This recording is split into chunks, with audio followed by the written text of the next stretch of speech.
द्रौपदी के 5 पति। कौन थी द्रौपदी? पक्षी कहते हैं, त्रिशिरा की कठोर तपस्या से भयभीत होकर इंद्र ने अपनी सत्ता और शक्ति की रक्षा के लिए उसे मार डाला।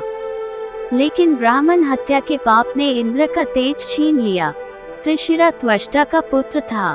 त्वष्टा अपने पुत्र की मृत्यु से बहुत क्रोधित हुए।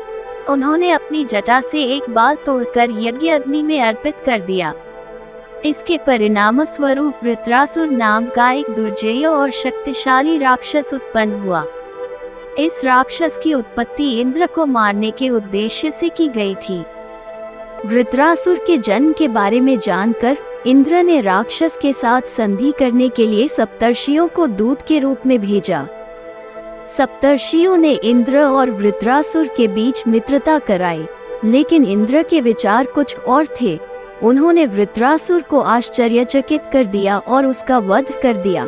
इंद्र के इस कपटपूर्ण कार्य से राक्षसों के कुल में और भी क्रोध आ गया। शीघ्र ही राक्षसों के अत्याचार असहनीय सीमा तक बढ़ गए।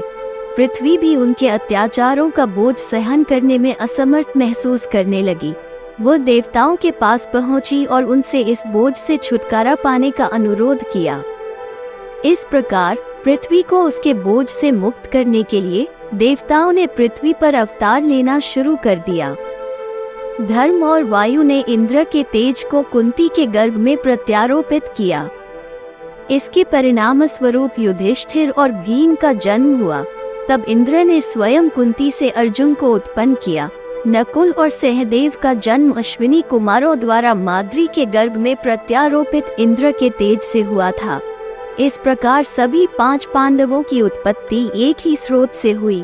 भले ही वे अलग अलग संस्थाओं के रूप में दिखाई देते थे, जबकि द्रौपदी कोई और नहीं बल्कि इंद्र की पत्नी शुचि थी, जो द्रुपद के महल में वेदी से उत्पन्न हुई थी। मानव अवतार में द्रौपदी को 5 पांडव पति के रूप में मिले। धन्यवाद। आप देख रहे थे गॉड ब्लेस टीवी हिंदी। हमारे साथ जुड़ने के लिए सब्सक्राइब अवश्य करें।